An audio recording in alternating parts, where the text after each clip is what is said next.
I'm William Kumwembe with Business Time on Times Television. It is a magazine program where we bring you major business and economic news stories making headlines. And in the program today, September inflation eases to 9.2%. We have a report. And Standard Bank pumps 340 million kwacha towards smart agriculture. We have these and other stories.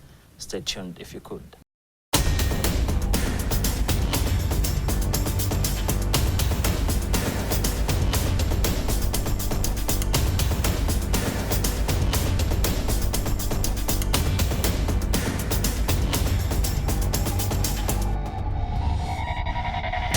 Hello and welcome. This is Business Time, and in our main story, Malawi's headline inflation eased by 0.3 percentage points to 9.2% in September 2019 from 9.5% in August. Latest figures from the National Statistics Office show. This is the first time for inflation to drop since May this year. However, the rate remains high when compared to this year's lowest record of 7.9% seen in February. The NSO figures show that food inflation stood at 13.9% in the month, under review from 14.6% in August 2019. Chimwemwe Mangazi has the whole story in this report. The NSO figures show that food inflation stood at 13.9% in the month under review from 14.6% in August 2019.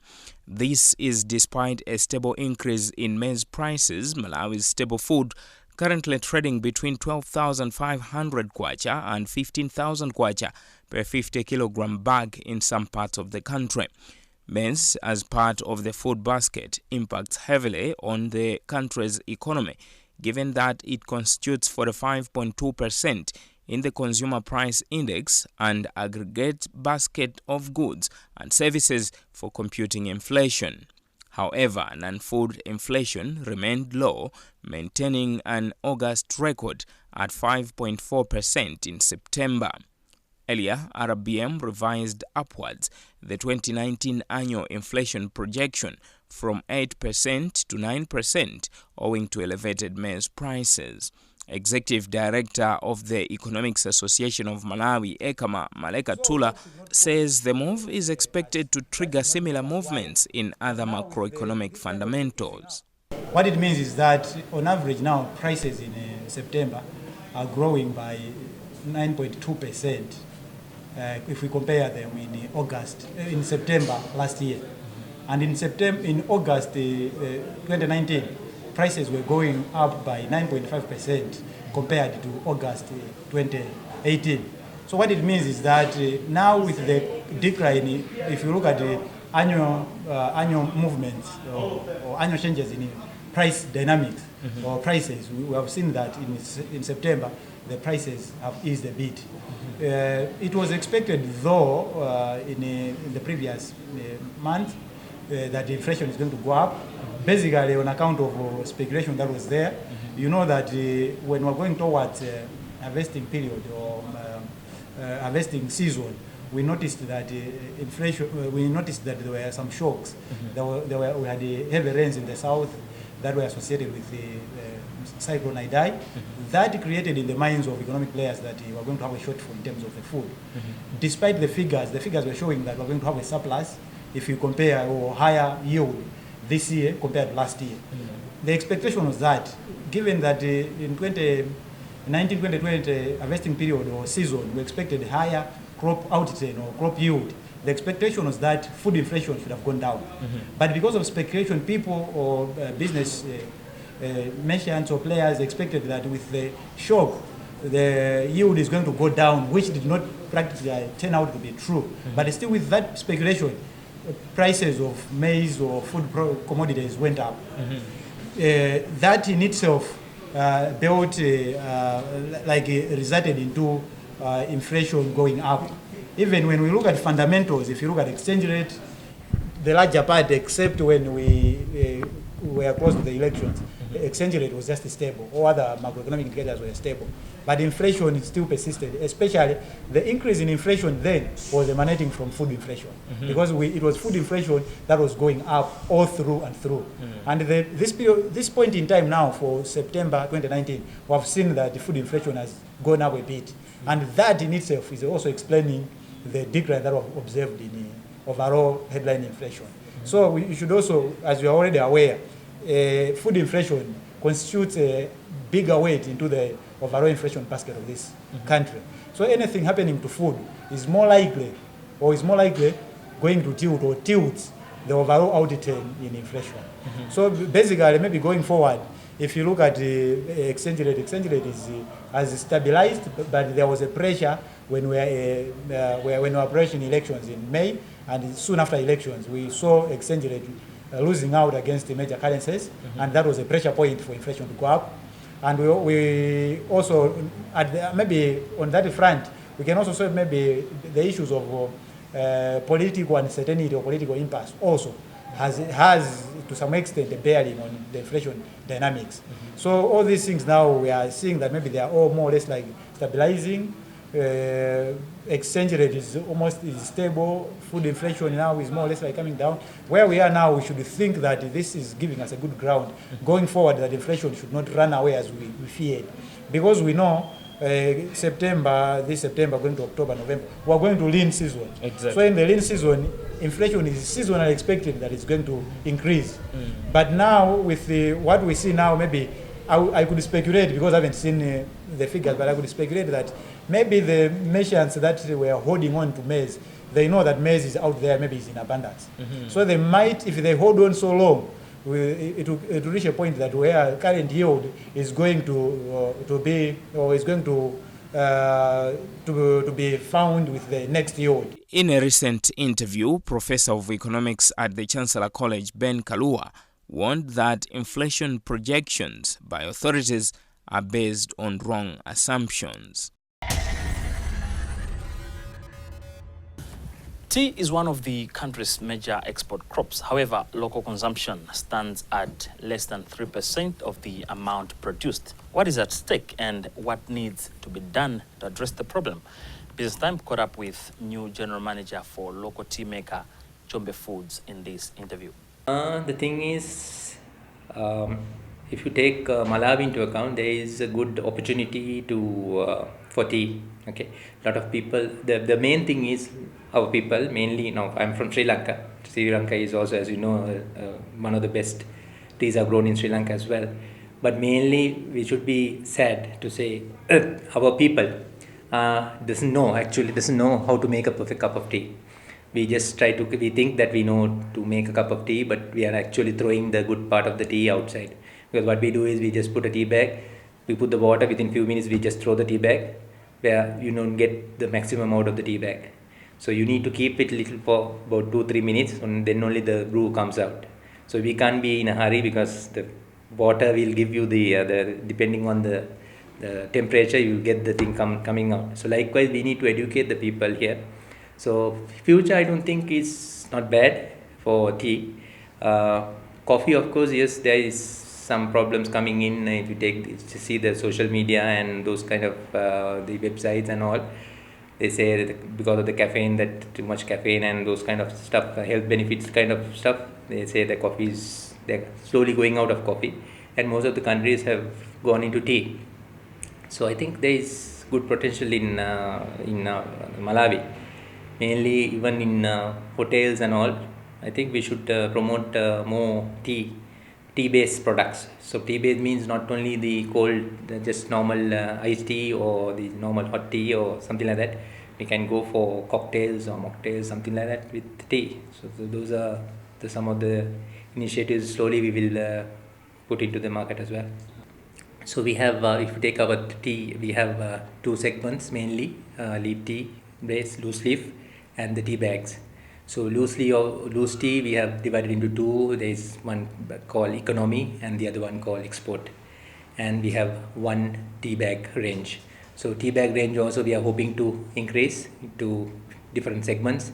So we are in the process of getting some other stuff also into the market. So you will see in due course, you will see those also coming into the market.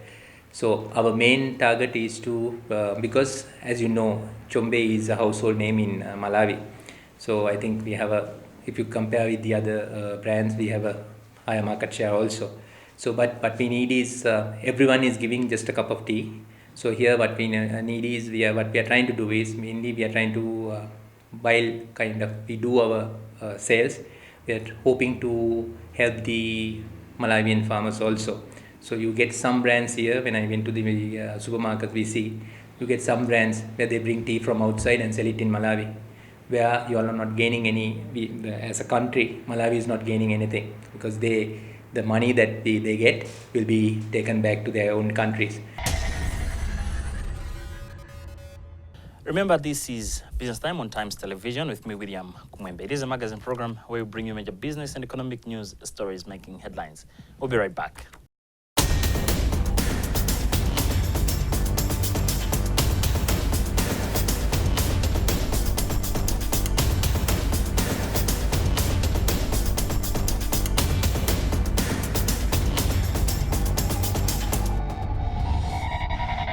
Welcome back. Standard Bank of Malawi has pumped $450,000, about 340 million kwacha, in smart agriculture to economically empower women in the country through modern farming technologies. Standard Bank Chief Executive Officer made the announcement during the launch of the project on Tuesday in Lilongwe. We have the whole story in this report, filed by Emmanuel Simpokore, but read in our studios by Taonga Sabola. About 10,000 women who are involved in groundnut farming in Lilongwe, Nzimba, Karonga and Nchinji are expected to benefit from the intervention. According to Leru, the bank is working in collaboration with UN Women in supporting local women and helping them realize their goals through modern agriculture. This is probably the most important thing we're going to do all year. The support for UN Women in this initiative, we hope, will change the way people see agriculture and the way people do agriculture in Malawi, leading to increased yields and increased prosperity and health, etc., for people in Malawi. And it's all based on how we support women in Malawi and particularly in agriculture. So there's a number of reasons. First of all, our purpose as a group is to say Africa is our home, we drive her growth. In Malawi, we say Malawi is our home, we drive her growth. Banks are commercial enterprises and operate in the societies in which we live. If the society is prosperous and effective, then the bank is prosperous and effective. We can't stand by while we see people struggling to get by and living in poverty.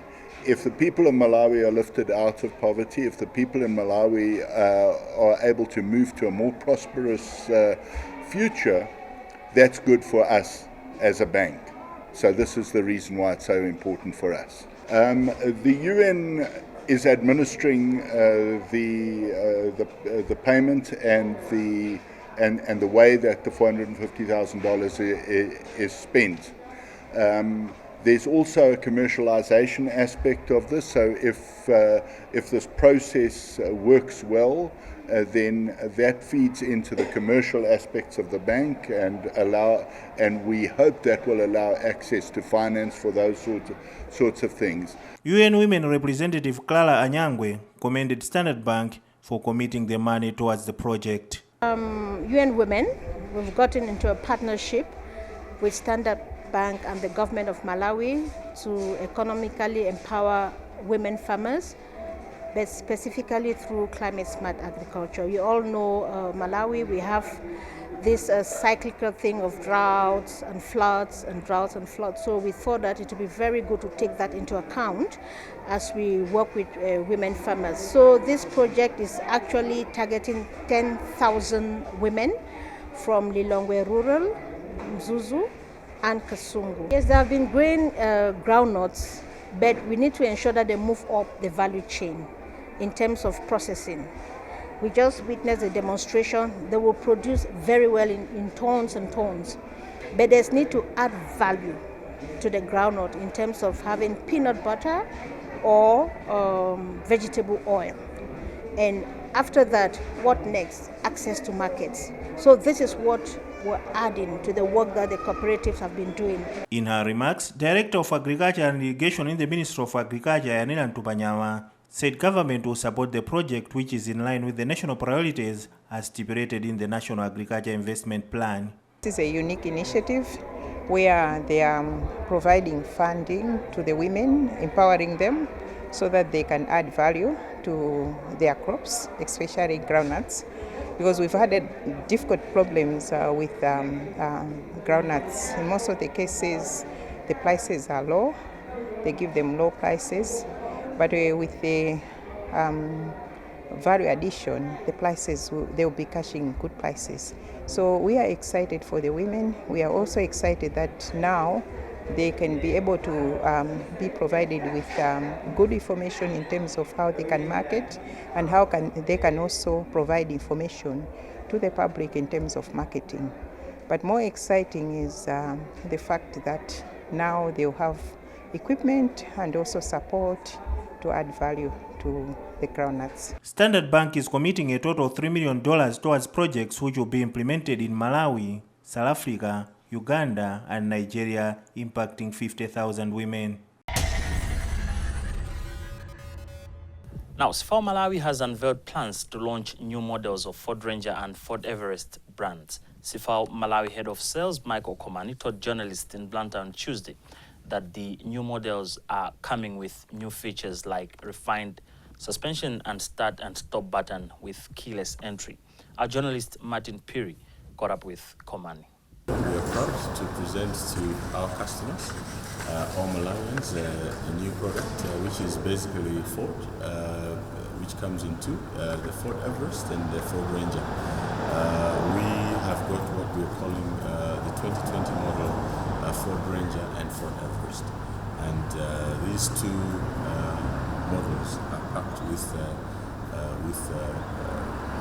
very good technology and very good improved features on the preceding models. So, for example, on the Everest, there's an improved design element, which is basically coming from the improvement in the front of the vehicle, the grille of the vehicle, what we call the fascia, as well as the alloy rims of the vehicle from the outside. Interior-wise, we've got a darker ambience inside, which is basically coming from the ebony finish, replacing the chrome finish which was in the previous model. That's from basically the design and comfort element, but there's also been huge changes when it comes to the suspension of the vehicle. So I will not go into the nitty-gritties, but the suspension is a very important aspect of a vehicle, as you know, because it gives you good road handling performance, as well as handling tough terrain. Part of the features that have changed under the suspension are basically the dampers and springs, actually.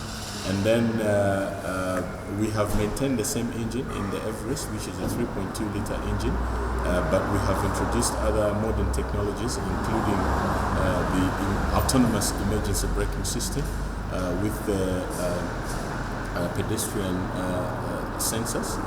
Basically, what that means is that the vehicle will intervene in the instance that it notices that there is a passenger or a pedestrian or another vehicle in front, and you are actually getting closer to them at a certain at a certain speed without actually engaging your brakes.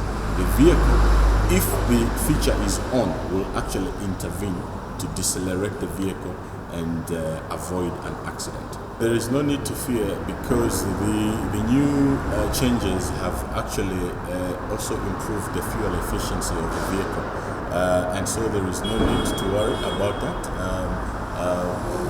It is a well-known fact that when people are buying a vehicle, they always think about the cost of ownership, which is basically the cost of buying the car as well as the cost of maintenance.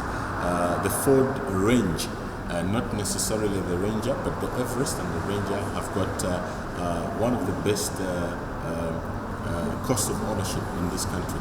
I mean, all our customers know that we are well priced and we've got the best value for money. The motor industry is not going through an easy time, just like all the industries in this country. Sales for the motor industry have remained, stagnant, no growth, obviously because, people require new vehicles when they've got projects, and projects are there when there's inflows of money, from various donors or various investors, and that is not happening at a rate that would see our industry grow. So that has actually brought in a lot of stiff competition. But as a company, we are ready to compete. We have got continuous improvement in our product, and this is basically a proof. And as you know, we are not only selling Ford, we are a multi-franchise. We're selling VW, Suzuki, Hyundai, and UD trucks. In all our products, we are making sure or ensuring that we continue to give Malawians innovative products with modern technology, products that are environmentally friendly, which means that our vehicles are environmentally friendly because they are modern vehicles that are, composed of new technology, unlike some of our competitors that are selling very old products. The industry sells vehicles ranging from 15 to 70 units a month. I'm talking of dealers in the industry and not necessarily CFO, but so far business is okay. It could be better. It's very difficult. We're only striving to do more. Well, with that story, we've also come to the end of today's edition of the program Business Time, right here on Times Television, a magazine program where we bring you major business and economic news stories making headlines in the country. On behalf of the entire production team, my name is William Kumwembe. But always remember, if it doesn't make money, then it doesn't make sense. Goodbye for now.